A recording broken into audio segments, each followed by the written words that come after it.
ያምራሉ እኛ ላይ ነው እንጂ ያምራሉ በቃ እንደዛው ነው ያሉት ተኛለ ብራን ለምጄ መስጊድ ሄጄ መስጊድ ነበርኩ እንደፈለኩኝ ልጆችን ይዤ መስጊድ ነበርኩኝ አሁን እነሱ አሁን ያውጃ ትንሿል አይኔ አታምን በቃ የዚህ መጀመሪያ ስላየች አታምን እስኪ ፈተውልኛለች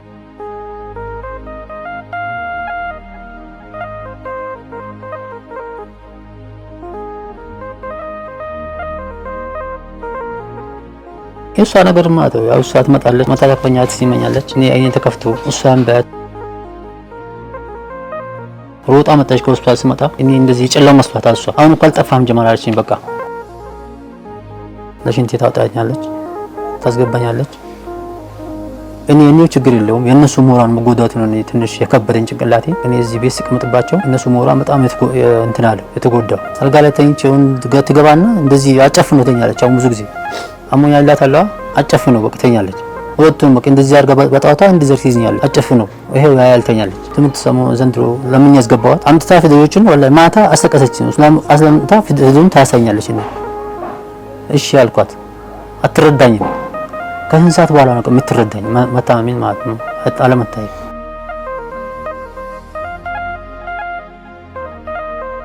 አዲስ ነገር ሲመጣ በጣም ይከብዳል አሁን ምግቡ ሲበላ እኔ በቃ ኦንላይን ነው የምላችሁ በቃ ባለቤት የማታስታጉርሰኛው ምግብ ይመስለኝ እንጂ ማለት ነው በቃ ባልበላው ደስተኛ ነኝ እኔ አይተህ የምትበላው ምግብና አይሳታ የምትበላው ምግብ አንድ አይደለም ለሁሉም ማድረስ የሚችል ሰው ነበር መጥፎ አስቦ ማያውቅም ወንድም የለኝም ለኔ ወንድሜም ባሌም ነበር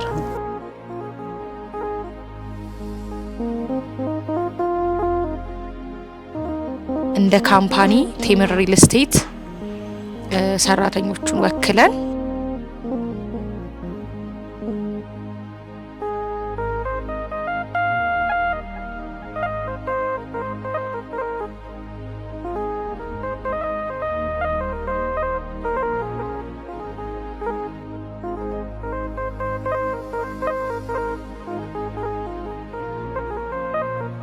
ዛሬ አንድ ልዩ ሰው መኖሪያ ቤት ውስጥ ተገኝተናል ጀማል ይባላል ጀማል ለብዙ አመታት ዓለምን በደመቀ ቀለሟ ወዳጅ ዘመዶቹን ደግሞ ከነፈገግታቸው ሲያይ ቆይቷል ነገር ግን ካለፈው አንድ አመት ወዲህ የጀማል ዓለም ወደ ጨለማነት ተቀይሯል ብርሃን የለመደ አይን በድንገት ሲጠፋ የሚፈጠረውን ድንጋጤ ያንን ተከትሎ የሚመጣውን አስጨናቂ የኑሮ ትግልና በዛ ጨለማ ውስጥ የሚበራውን የውስጥ ተስፋ ዛሬ ከጀማል አንደበት እንሰማለን እንተዋወቅ ጀማል ለማሽኩር ባለው አንድ ቾሮሮ የሚባል አካባቢ ተወልጄ ያደኩት እንግዲህ ዛሬ አንተ ጋር ዚያራ ነው የመጣነው ጀማል ብቻዬን አይደለም የመጣሁት አብረውኝ የመጡ እህቶች አሉ እነሱን ላስተዋውቅህ ወይስ እንዴት ነው ሻምታሳውቁ ሙስሊም ወንድሞች እህቶች አይደል እሺ እንተዋወቅ ሰላም አለይኩም ጀማል ወአለይኩም ሰላም ወራህመቱ እሺ ኢክራም እባላለሁኝ ከቴምር ፕሮፐርቲስ ወይም ቴምር ሪል ስቴት ነው የመጣሁት ሰላም አለይኩም ወአለይኩም ሰላም ወራህመቱ እኔ ሰኪና እባላለሁኝ በተመሳሳይ ከቴምር ፕሮፐርቲስ ነው የመጣሁት አላህ ጀዛከላህ ቴምር ሲባል ሰምተህ ታውቃለህ እንዴ ጀማል ሰምቼ አላውቅም የሚበላው ነው የምታውቀው ኦኬ አክቹአሊ እነሱም ያው ኦልሞስት በሚበላው ደረጃ የሚጣፍጥ ነገር ነው ይዘው የመጡት እውነት ለመናገር እስቲ ወደ አንተ ታሪክ እንምጣና ጀማል እስቲ ስለ ሁኔታው እስኪ ወደ ኋላ መለስ ብለህ ስለተፈጠረበት አጋጣሚ እስኪ አውጋን እንዴት ነው የሆነው እንዴት የተከሰተው ብስሚላህ የሆነብኝ እንደማንኛውም ሰው ራስ ምታት ያመኝ ነበር ራስ ምታት ያልኩኝ ቆየው ስቆይ 2013 ላይ ወደ ህክምና ሄድኩኝ ባላዊ ህክምና ሄድኩኝ የዋግምት የሚባለው ነገር ተሰራውን ትንሽ ፋታ ሰጠኝ እሱን ከወጣልኝ በኋላ ትንሽ ፋታ ሰጠኝ ልክ በአራት አመት ደግሞ ተመልሶ መጣብኝ እንደዛው ሄድኩኝ እንደዛው በደጋጋሚ ሁለት ሳምንት ወጣልኝ ከዛ ልክ በአምስተኛ ወር ላይ ማዞር ጀመረኝ በቃ ቁጭ ቤት ስነሳ ማዞር ጀመረኝ በቃ ሰውነቴን ያዛል እና ብርሃኔ መቀነስ ጀመረ ይከነስ ያው እዚህ ለልጆች ያው ለትምህርት ቤትም ተፍተፍል ነበርኩኝ ምን ነበር የምትሰራው ሻይ ብስኩት እዚህ ጋር ሱቅ ነበረች ያው እዚህ ቤት ነው ነበርኩት ኦኬ ከዛ ያው ወደ ጤና ጣቢያ ሄድኩኝ ጤና ጣቢያ ሪፈር ጻፉልኝ ቤጂንግ ሆስፒታል ከዛ እነሱም ግራ ገባቸው ሆስፒታል ላኩኝ ካንገት በላይ ወራጅ ተነሳኝ ራጁን ስነሳ ውሃ ይዟል ተባልኩኝ ከላይ በአስቸኳይ ክኒን አዘዙልኝ። ክኒን የወሰድኩኝ በዛው ውሃ ተቀዳ ከምን ላይ ማለት ነው ከወገቤ ላይ ተቀዳ 5 ሚሊ ግራም እዚህ ተቀዳ። ፈሳሽ አዝሎ ነበር ማለት ነው። ፈሳሽ አለ አሁንም አለ የተባለ ነው እና ወደ ልደታም ላኩኝ የነርቭ ሐኪም ቤት እዛም 60 ሚሊ ግራም ተቀዳ ከወገቤ ያሙን አልተቻለም። ከዛ ሪፈር ጻፉኝ ወደ ሕክምና ገባሁኝ። ያው እቻውን ሰርጀሪ ተሰራች ግራይኒ ወደ ውስጥ እናፈሳለን ብሎ ሰርጀሪ ተሰራ። እስከዛ ትይቷ አልጠፋች ሰው ያለው የዲቀት አይታየኝም። የቅርብ ሰው ግን ይታያል። የቅርብ ይታየኛል። እዛኔ ገብቼ ተኛ ያው ተሰራውኝ። የባሰ መጣ በደንብ እየጨለመ ማለት ነው። እዛው ያለው ጠፋ በቃ ከሆስፒታል ሳትወጣ እዛው ያለው ጠፋ በቃ እዛው ሲጨንቀው ይሄ በቃ ይሄን እቺን በዚህ በኩል ሰርቻለሁ በዚህ በኩል ይሄን ደግሞ አጥንቱን ሰብረን እንስራ አሉ። ብዙ በቃ ሰው ተደናገጠ ተረባረበ። ግማሹ ነርፉ ይነካል ተባለ። አንጎል ከሚነካ ይቀር ተባለ። በቀጠሮ ወጣን ዝም ብለን ያ ቁጭ አልኩኝ። ያው የግል ሐኪም ቤት መከታተል ጀመርኩኝ። ያው ክኒኑ ከባድ ነው። አሁን የሚወስድኩት ነው አቋርጬ ነበር ሰሞኑን። ይሄን ሕክምና ከጀመርኩ በኋላ ነባት እንትን ካሉኝ በኋላ መድኃኒቱም ከባድ ነው። ክኒኑ ዋጋውም ከባድ ነው። ስትወስደው በጣም ከባድ ነው። ይለውጣል ራስን ይከብዳል። ቢጨንቃል ጭንቅላትን የሆነ እንደ ማብራት ይዘል ነዝራል። ጮንጋራ ይከብዳል እና እሱን የወሰድኩት አቋረጥኩት 2 ወር ምናምን አዲስ ሕክምናም ሲጀምር እንደገና ጀምሯለሁ። እንግዲህ ይሄን ይመስላል። እንግዲህ ስራስ ጉዳይ እንዴት ሆነ ከዛ በኋላ? አሁን ማለት እንግዲህ ልጅ አለ አይደለ? ልጆች ያሉ ምን ያህል ስንት ልጆች አሉ? 3 ልጆች አሉኝ። ያው አከራይ አለች። በሷ ብርታት ነው እስካሁን ቆየሁ። አከራይ አትባልም ያው ለስሙ አከራይ ተውቃት እንጂ ልጆቼን ያዘችልኝ እሷ ነች። እነሱ በመሆናቸው ልጆቼን ወጥራ ይዛ እስከ ዛሬ ነበር ያለሁበት ሁኔታ ማለት ጨለማ ውስጥ ነው። ያው ነው ባለቤቴ ማለች እሷ ነች ከኔ ባለ ልጆቹ ፍርጉት ላቻው እኔ እናንተ የስራን ጉዳይ እናንተ አልነግራችሁም። በአሁኑ ሰዓት ያለው ነገር እኔ መዲና ጀማል ይባላለሁ። የጀማል ባለቤት ነኝ። የሶስቱም ልጅ እናት ነኝ።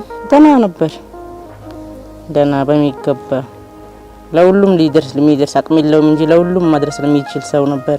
ያስባል መጥፎ አስቦ ማያውቅም። ወንድም የለኝም ለኔ ወንድሜም ባሌም ነበር። አሁን ማለከው ጎኒ ግን ብራ ባይታየውም ይኖርልኝ ግን በእናንተና ባለ በረካት ተስፋ ያደርጋለሁ ይታየዋል ብዬ ማለት ነው። ድሮ የነበረውንማ ምንም ክፉ አስቦ ማያውቅም። ያው ሻይ ብስኩት እየሰራን ነበር የምንተዳደረው። 3 ልጅ ወልደናል እስከዛሬ አልሐምዱሊላህ። አከራዮችንም ብዙ መጥፎ አከራይ አልገጠመንም እስከዛሬም። ያው ሌላ ቤትም ቀይረን መናቅም እስካሁንም ባለንበት ነው። ስራ ምናምን አመት ይሆናል እዚህ ከገባን አልሐምዱሊላህ። እዚህ ደርሰናል። አሁን ቢራ ነው ቢታየው ሰው የሚመራው በራሱ ቢመራ ደስ ይለኛል።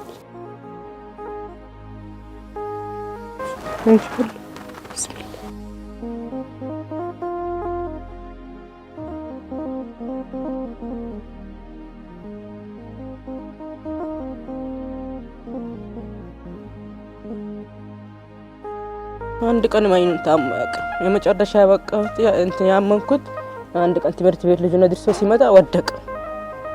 ለካ አይታየውም ርቀት አጣብኩት። ጫማውን አጥቤ አስገባሁት። በቃ ምንም አላልኩም። ጓደኛው ይዞት በቃ የመጀመሪያ ቀን ሕክምና ይዞት ሄደ። በቃ ርቀት እንደማይታየው ብዙ አልነገረኝም ነበር። አይኑን ታሞ ማያውቅም። ሰው ደስ እንዳለው እኔ ብርሃኑ ቢገኝ ደስ ይለኛል። አይኑ ቢያይ ልጆቹን ቢያይ አይኑ ይበራለት። በጣም ትልቁ ተስፋዬ እሱ ነው። ካላና ከናንተ ካላ በታች ሰውም ትብብር አድርጎ ሕክምና ቢኖረው ተስፋ አለው ተብሏል። ተስፋ ብናገኝ ነው ደስ የሚል ትልቁ ዓላማ እሱ።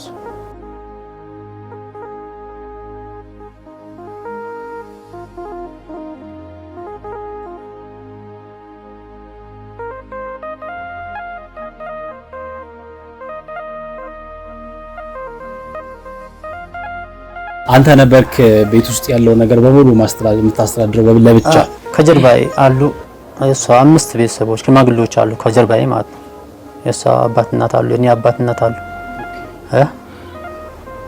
እኔ ያው ራሴ እንትን ለማሳየውን ባይኖረኝም ባለችው አቅም እንትን ላለ ትደግፋለህ እነሱ ብር ሲያጥረኝ በምላሴ አይዟችሁ እያልኩ ደግፋለሁ። አሁን እነሱ አዘን ላይ ነው ያሉት። አሁን እነሱ በጣም ያሳዝናል ጀማል። ይሄ ነገር ከተፈጠረ በኋላ ምናልባት የህይወትህ ላይ ያለህ እንቅስቃሴ ምን ተፈጠረ? ህይወትህ ላይ ምን ተቀየረ? ምን እስከበደ? ብዙ ነገር ከበደ። ቤት ጨለማ እንትን ብርሃን ለምጄ መስጊድ ሄጄ መስገድ ነበር እንደፈለኩኝ። በፊት ጀማ ነበር የምትሰግደው? ልጆችን ይዤ መስጊድ ሄድ ነበርኩኝ። አሁን እነሱ አሁን ያው ትንሿ ልጅ አይኔ አታምን በቃ የዚህ መጀመሪያ ስላየች አታምኝ እስኪ ፈተውልኛለች።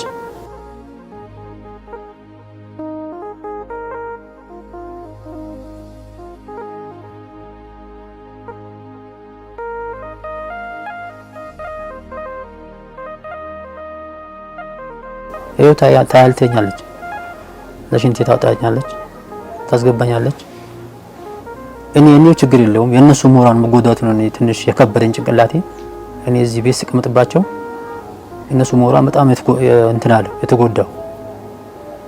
ውዱድ አሁን ወንድ ልጅ አለ ቁርአን ቤት ይላል ይያቸው ይወጣሉ። አሁን መግቢያው ቶታል ያገባችሁበት አካባቢ ወደዛ ነው ሄደን እንትን ምንለው ጁማ ወደዛ መስጊድ አለ እዛ ይያቸው ይሄዳሉ። ከኔ ሞራን ይልቅ የነሱ ሞራን ነው የተጎዳብኝ። እና የወላጆቼ ሽማግሌዎች የባለቤቷ አባት እናት አሉ። እስካሁን እናቷ እያለቀሰች ነው። ያው እኛም ቤት ጨለማ ነው። አልሐምዱሊላህ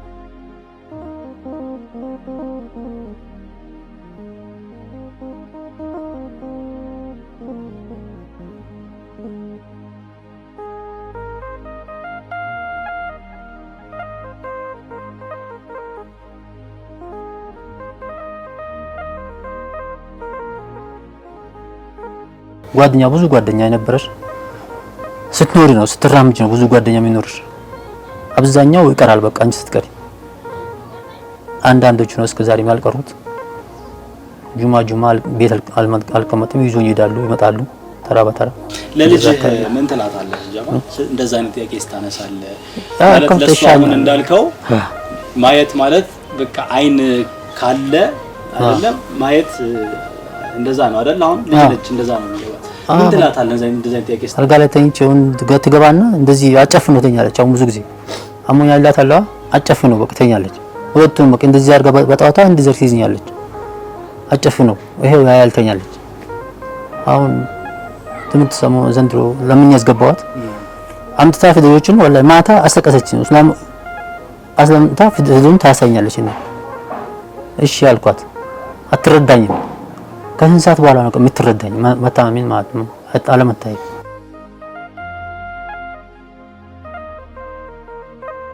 እንደው ምናልባት ጀማል አሁን የቤት አስተዳዳሪነት ደግሞ ሌላ ኃላፊነት ነው አይደለ? እንደወንድ አይደለ? አሁንስ ቤት እንዴት ነው የምትኖሩት? ህይወታችሁ ምን ይመስላል? ቤት አልሐምዱሊላህ እስካሁን ያው እኔ አልኩ እኮ ቅድም እንዳልኩ ነው ተስፋ ቆርጬ ክፍለ ሀገር እንሂድ ብያታለሁ ባለቤቴ። ክፍለ ሀገር እንሂድ አሁን እዚህ ተወልደዋል ልጆች እዚህ ግቢ ነው የተወለዱት ልጆቹ። ቀይሬ መላቀም ቤት ታብላቸዋለች ግን በሷ ተጽዕኖ እንዳሉ ገብቷላ። እንሂድ ብያት ይነጋል ተውች ማልተኛለች። ባለቤቴም አከራይ ተው ባለቤቷም አለ የነሱ ትግስት በመሆኑ ነው። በአሁኑ ሰዓት ምን ሰማው ብዙ ነው። ስንት ልጅ አለ ነው ስትገባ ገና አይደለም እንደዚህ ሆነ አይደለም አንተ እንዲሸከሙ የሚመጣው እንግዳ ወንበር ሰጣ ቦታ ጠርጋ አከራይ ማለት። ስለዚህ ስንት ልጅ አለ ነው የምትባለው በአሁኑ ሰዓት ቤት ስትከራይ። እሷ ግን ልጆቼን ታበላለች። በሷ ኃይል ነው ያለሁት ማለት ይችላል። በሷ ኃይል ነው ማለት በእነሱ ኃይል ያለሁት። ተስፋም እንዳልቆርጥ ተስፋም ጨልሜም እንዳልጨለምብኝ ትንሽ ሞራል ያዘችኝ እሷ ነበር። እርባረባላው በአሁኑ ሰዓት በሰው መፍረድ አይቻልም። ዱአ አድርጉልኝ እስኪ እናንተ። እሺ ጀማል፣ ምናልባት እኔ እንዴት ነበረ ከአካባቢ ላይ ካሉት ነገሮች ጋር የተግባባኸው ከዛ በኋላ ማለት ነው? እሱ ነገር እንዴት ነው? አልከበደህም ወይ? አዲስ ነገር ሲመጣ በጣም ይከብዳል። አሁን ምግቡ ሲበላው እኔ በቃ ኦንላይን ነው የምላችሁ። በቃ ባለቤት የማታስታጉርሰኛው ምግብ ይመስለኝ እንጂ ማለት ነው። በቃ ባልበላው ደስተኛ ነኝ። በቃ አይቼው ስለማላቅ አይተህ የምትበላው ምግብና አይሳታ የምትበላው ምግብ አንድ አይደለም። ወንድሞቼ አሉ ባለቤት የማታስታጉርሰኛው በቃ የሚበላው ምግቡ በቃኝ የምለው እኔ አልሐምዱሊላህ ብቻ እየለመትኩት አሁን እየለመትኩት። ስለዚህ ምግብን አይቶ መመገብ ራሱ ከባድ ኒዕማ ነው። አላሁ አክበር። ኧረ በጣም ከበጣም እና ትዝኛል። መጀመሪያ ጊዜ ሆስፒታል መጣ። በማግስቱ ጁማ ነው፣ ሐሙስ መጣ ነው ጁማ ነው። ሻወር ወስጄ ምናምን ይዞኝ ሄዱ። አንተ አለቀ ወንድሜ ከገጠር የመጣው እንደዚህ ይዤዋለሁ ትከሻውን። እሱ ወደዚህ መንገድ ቀጥተኛ መንገድ ነው የሚሄደው፣ እኔ ወደዚህ ጎትተዋለሁ ወላሂ። እና ወዴት ነው የምትሄደው አለኝ። እኔ በቃ ይሄ ከፊት ለፊት ጉድጓድ ነው ይመስለኝ ነበር፣ ትልቅ ጉድጓድ ባህር ውስጥ የሚገባ መስለኝ ነበር። በቃ ቢያንስ እስከ 1 ወር ድረስ እሱ አሰቃይቶኛል። በቃ እንደዚህ ነው የተጓተትን ነው ምን ሄደው አንተ ነው ወንድም ነኝ መሐመድ ነኝ እያለኝ ወንድምህ ነኝ እኛን አታምኝም እንደ እያለኝ አሁን አልተረዳኝም። ገብቶሃል? በቃ ጉድጓድ ውስጥ የሚገባ ነው ይመስለኝ ሲንቀሳቀስ። አሁን አልሐምዱሊላህ በቃ በሂደት አንድ ልጅ አለ ጀዛውን አላህ ይክፈለው። በቃ እንደዚህ ነው እያለ ያንቀሳቀሰኝ ቀንና ማታ አስለመደኝ መንገዱን። አሁን ሰው ካለ በቃ ፍሪ ሆኜ እሄዳለሁ። ሱብሃንአላህ። ለማየት የሚናፍቅህ ነገር አለ ጀማል? በጣም የሚናፍቅህ አሁን ለምሳሌ ሚጣል ለመጨረሻ ጊዜ አያት በጣም ልጅ ሆና ነው አይደለ? አዎ። እስቲ ስለሷ አይደል የሷ ነገር ማለት ነው። ያው እሷ ትመጣለች፣ ማታ ተቀኛት ሲመኛለች። እኔ አይኔ ተከፍቶ እሷን በተለይ እናቶቼን የባለቤቴ እናት በተለይ እንዲህ ተረጋ እስካሁን አይና አለመጥፋቱ ራሱ በቃ ማልቀስ ነው። ሮጣ መጣች ከሆስፒታል ስመጣ ሶጣ ተሳፍራ መጣች። እኔ እንደዚህ ጨለማ መስፋታ እሷ አሁን እንኳን አልጠፋም ጀማል አለችኝ። በቃ ሞራን ሰታኝ ሄደች። አሁን መደውላለች እንደዛው አሉ ትላለች። ያምራሉ እኛ ላይ አይኖቼ እኔ እንጃ ያምራሉ በቃ እንደዛው ነው ያሉት ትኛለች። እንደዛው ይቀመጡ ትላለች። አሁን የጨለማ መስሎኝ ነበር። መታ ደስ ብሏት ሄደች። ከነጭራሹ የሌሉ ነበር ከነጭራሹ አይኑ ጠፋ ስትባል ከነጭራሹ በቃ የጨለማ መስሏቸው ነበር። አሁን አልሐምዱሊላህ ወላጆቼን ባይ አባቴ አሁን እዚህ ነው ተጨናንቋል። ጭንቅ ውስጥ ነው ያለው በቃ አይተኛም። ስለዚህ ነው ነገርማ ስንት ነገር መስጊድ በጀማ ሰላት ሰግጄ መምጣት ቢመጣ ለሽንት ራስን ይገባ ከብት እስቲንጃ ብታለ በክተው እስቲንጃ ቤት ትልቅ ነገር እኮ ነው። አልሐምዱሊላህ አይኔን ለምን እንደያዘው ደግሞ አላህ ራሱ የሚያውቀው እኔ ባላ አልሐማርም። አልሐምዱሊላህ ሰው ደግሞ በሽክም ቢሆን ነው ደግሞ የባሰው ትሆን ነበር ማለት ነው። አልሐምዱሊላህ ትንሽ እጄን ድጋፍ ካደረጉልኝ የፈለኩበት ደርሼ እመጣለሁ። አልሐምዱሊላህ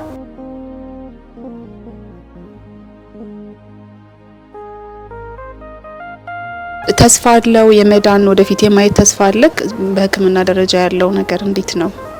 ኢንሻአላህ እስኪ ቀጠሮ ሳምንት አለን መሰለኝ፣ ሳምንት አለን ቀጠሮ እንሄዳለን ኢንሻአላህ። እስኪ ይታያል ዱአ ኢንሻአላህ ዱአ በዱአ ምንድነው ያሉክ? በሕክምናው ቱቦ ይገባል ተብሏል።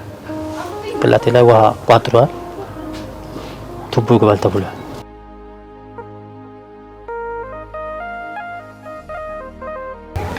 ኢንሻአላህ ካላ ተስፋ ይቆረጥም አይደል? አላህ ብዙ የማይቻሉ ነገሮችን በቸርነቱ አስችሎ አይተናል አይደለ? ስለዚህ ኢንሻአላህ የጀማል ህይወት ወደ ነበረበት ተመልሶ አላህም ደግሞ እስከዛሬ ለሆነው ነገር ካሳ የሚሆን ነገር ያደርጋል ብለን ተስፋ እናደርጋለን ኢንሻአላህ። ነገር ግን አንተ አላህ ብሎ አይነ ቢከፈት እንደው በቃ የግድ ማየት አለብኝ ያንን ሳላይማ ወደ አኺራም አልሄድም ምትለው ውስጥ ተቀርጾ የተለየ ልዩ ነገር ካለ እሱን ባውቅ ደስ ይለኛል። አለኝ አጅን ቁርአን ቀርጬ አጅን ዘይሬ በሞት ደስተኛል ነው ወላጆችን አጅ ዘይር አጅ በዘይር ደስተኛ ነበር። ኢንሻአላህ ካላ ይጠብቃለሁ። ይሄን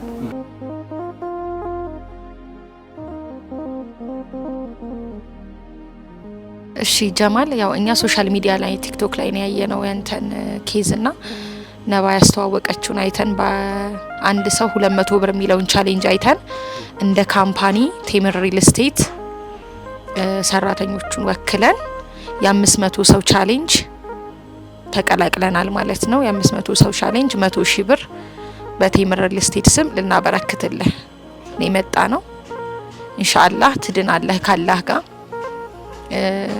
ይሄንንም አይተው ደግሞ ብዙ ሰዎች ሳፖርት እንደሚያደርጉ እንደሚያግዙ ተስፋ እናደርጋለን ካላህ ጋር። ጀማል እንደሰማሁ እንግዲህ ዛሬ ከኔ ጋር አብረው የመጡት ኢክራምና ሰኪና ናቸው ከቴምር ሪል ስቴት ማለት ነው። በነገራችን ላይ ቴምር ሪል ስቴት ሲባል አሁን አልመጣልህም ወይስ እንዴት ነው? ማብራሪያ ይፈልጋል ጠፍቶብኛው ሰምተ ይሆናል። እስቲ ቆይ ኢክራም እስቲ ትንገረና ትንሽ ለቴምር ሪል ስቴት። እሺ ቴምር የሚበላ አይደለም። እሺ ጀማል፣ ይሄ ረመዳን ላይ የምናውቀው ቴምር አይደለም። የኛ ድርጅት ቴምር ሪል ስቴት ይባላል። ቤት መገንባትና መሸጥ ላይ የተሰማራ ድርጅት ነው። ቴምር ዘንድሮ 8 አመት ወደ 10ኛ አመቱ እየሄደ ነው። ግንባታ ላይ ደግሞ ወደ 400 ቤቶችን 400 አባወራዎችን የቤት ባለቤት አድርጓል ቴምር ሪል ስቴት።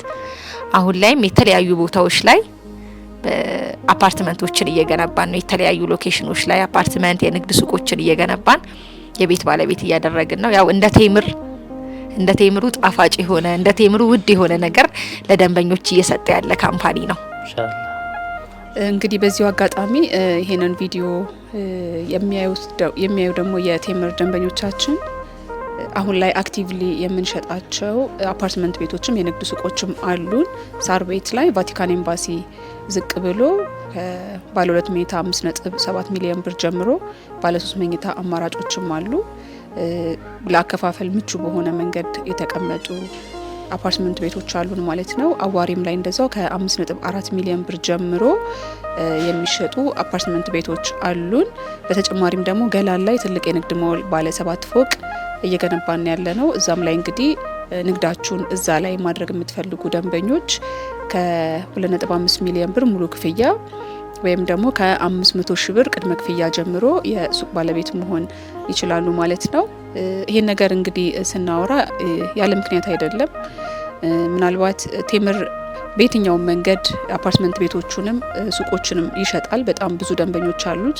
ነገር ግን ይህንን ቪዲዮ አይተው እዚህ ጋር ከታች በምናስቀምጠው ስልክ ቁጥር ደውለው የሚመጡ ደንበኞቻችን የቤትና የሱቅ ባለቤት ከመሆናቸው ጎን ለጎን የቴምር ደንበኝነታቸውን ከማጠንከር ጎን ለጎን ደግሞ እንግዲህ ወንድማችን ጀማልን ማገዝ ይችላሉ ማለት ነው። ከእያንዳንዱ ይህንን ቪዲዮ አይቶ ሜንሽን አድርጎ እዛ ስልክ ላይ ደውሎ ከሚገዛ ደንበኛ ላይ በፐርሰንት የተወሰነ ፐርሰንት ለጀማል እንግዲህ ሩቅ ነው 3 ሚሊዮን ብር ለመድረስ በጣም ሩቅ ነው። እኛ አሁን ዛሬ በ100,000 ብር ነው የተቀላቀል ነው። ነገር ግን በቀጣይነት ደግሞ ከእያንዳንዱ ሽያጭ ላይ ይህንን ቻሌንጅ እናስቀጥላለን ማለት ነው። በሰፊው ከእያንዳንዱ ሽያጭ ላይ ለሱ ኮንትሪቢዩት እናደርጋለን። 3 ሚሊዮኑ ገና ስላልተነካ ማለት ነው። እንግዲህ አላህ ያግዘንና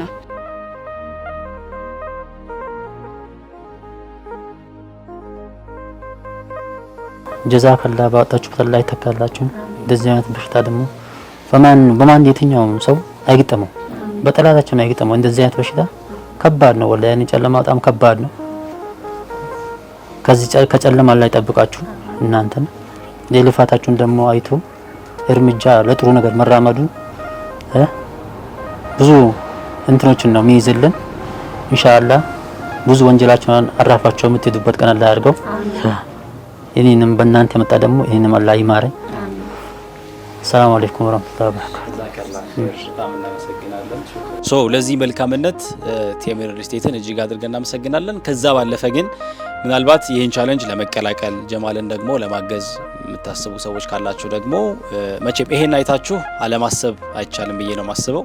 በቀጥታም ደግሞ ወደ አካውንቱ ዲፖዚት አድርጋችሁ ደግሞ ይሄንን ኸይር ስራ ልትቀላቀሉ ትችላላችሁ።